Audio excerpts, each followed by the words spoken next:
right, I am Jalyn. I am here with Michael Biehn and Jen Blanc. So guys, can you tell us a little bit about this project you have going on right now, The Victim? You want me to tell her or do you want to tell whatever her? you want. Okay, we made a very low budget sex exploitation movie. I like it already. I've always wanted to direct, and I was working with Robert Rodriguez, and Robert Rodriguez is a very inspiring type of guy, and I kept asking him questions about directing and scripts and so on and so forth and different ideas, and he said, Michael, what you really need to do is you really need to go out and just write it and shoot it and get your feet wet.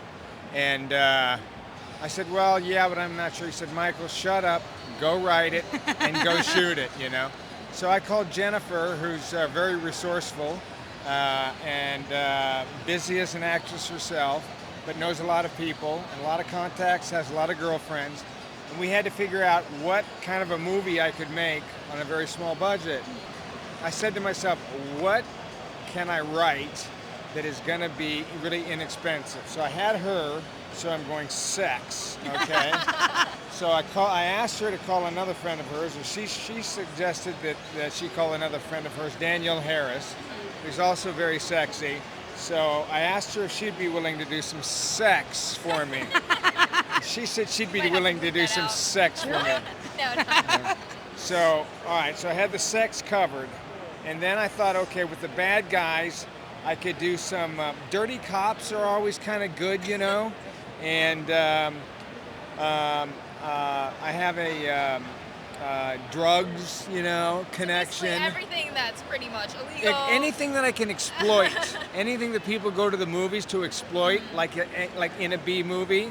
I threw in a serial killer at the end because I figured I'd try to cover all my bases. But it is so much fun. I mean, the movie is so much fun. If you go to www.grindhousethevictim.com, you will see some awesome reviews, some awesome pictures, a really cool new trailer. We've gotten 3 reviews so far, and only 3, and they're all up on the website. Can you give us a general plot of the movie? You do Basically, that.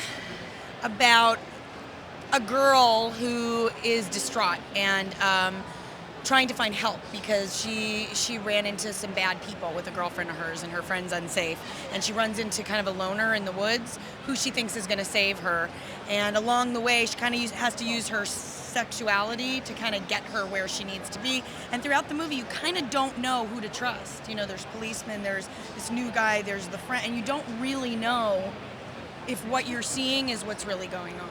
But it's one of those things like audience participation and we have found with the 3 audiences so far that we've screened it for, they were kind of hooting and hollering by the end, which is really fun. It's a lot of fun, and we're real happy with it, real proud of it, and we've got a lot of offers for distribution, but we're kind of holding back until we can show it more.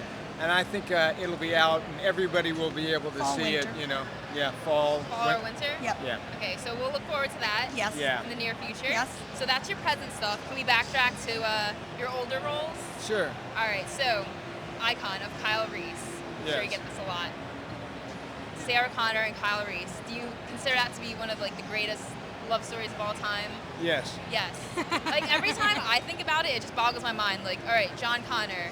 His dad is younger than him, and he goes back in time. I could never to help. figure that part Yeah, out. I always think about that, and I know I'm in wait. love with Linda, but other than that, She's a sweetheart. if you have any questions about the future and when and how and whatever, try to get a hold of Jim Cameron, because I've never really been able to explain the story. All right, well, thank you. All right. Jen. Thank you so much. Michael, thank you so much. Thank you for talking to us.